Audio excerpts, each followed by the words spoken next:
नमस्कार मैत्रिणींनो, निहा की रसोईमध्ये तुमचं स्वागत आहे। आज आपण करणार आहोत पहाडी मटार भाजी। पहाडी म्हणजे गावरान पद्धतीने केलेली मटारची भाजी। चला तर मग रेसिपीला पटकन सुरुवात करूया। इथे साधारण 1 वाटी मी फ्रेश मटार घेतले आहेत। ते आता आपल्याला मिक्सिंग जारमध्ये घालून एक दरदरीत पेस्ट करून घ्यायची आहे। फाईन पेस्ट करायची नाहीये आणि शक्यतो फ्रोझन मटार वापरू नये, कारण फ्रोझन मटारची चव थोडी वेगळी लागेल। त्यामुळे शक्यतो फ्रेश मटारच वापरावा। हे पहा, इथे ही पेस्ट आपली तयार झाली आहे।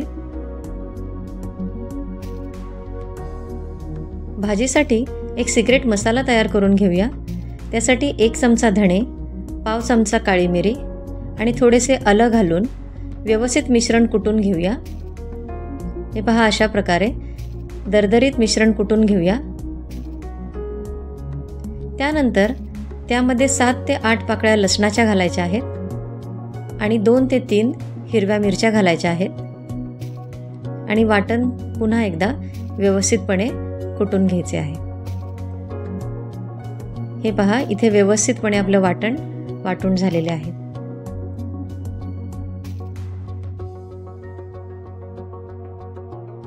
आता एका कढईमध्ये साधारण 3 चमचे तेल घालून घेऊया आणि 1 चमचा जिरं घालून घेऊया।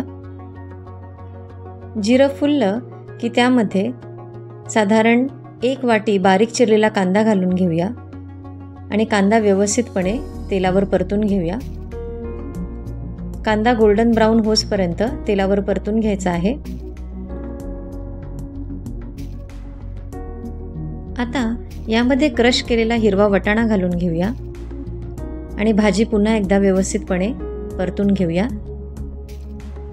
भाजी अजिबात करपून द्यायची नाहीये, सतत हलवत राहायचे आहे।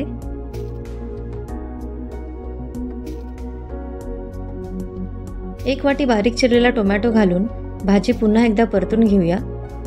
इथे माझी कढई पिठाची असल्यामुळे भाजी कढईला चिटकत आहे। तुम्ही इथे नॉनस्टिक कढईचा वापर करू शकता आणि भाजी साधारण 5 मिनिटं शिजवून घेऊया। भाजी व्यवस्थितपणे शिजली आहे हे तुम्ही पाहू शकता। आता यामध्ये आपण तयार केलेला सिक्रेट मसाला घालून घेऊया। अर्धा चमचा हळद घालून घेऊया, चवीपुरते मीठ घालून घेऊया आणि 1 चमचा लाल तिखट पावडर घालून घेऊया आणि भाजी पुन्हा एकदा व्यवस्थितपणे परतून घेऊया।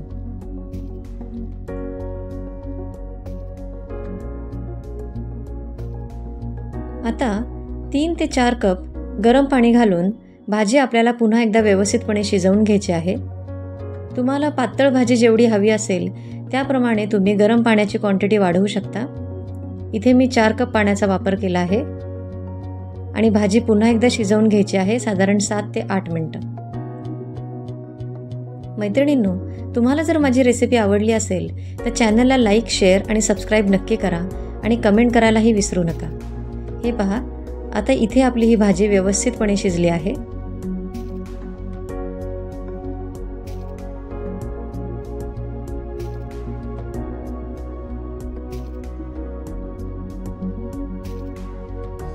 बारीक चिरलेली कोथिंबीर घालून घेऊया। मैत्रिणींनो, ही रेसिपी तुम्ही नक्की करून पहा, कारण ही भाजी ब्रेड बरोबर, भाकरी बरोबर आणि चपाती बरोबर खाऊन पहा, तुम्हाला नक्की आवडेल आणि मला कमेंट करायला विसरू नका।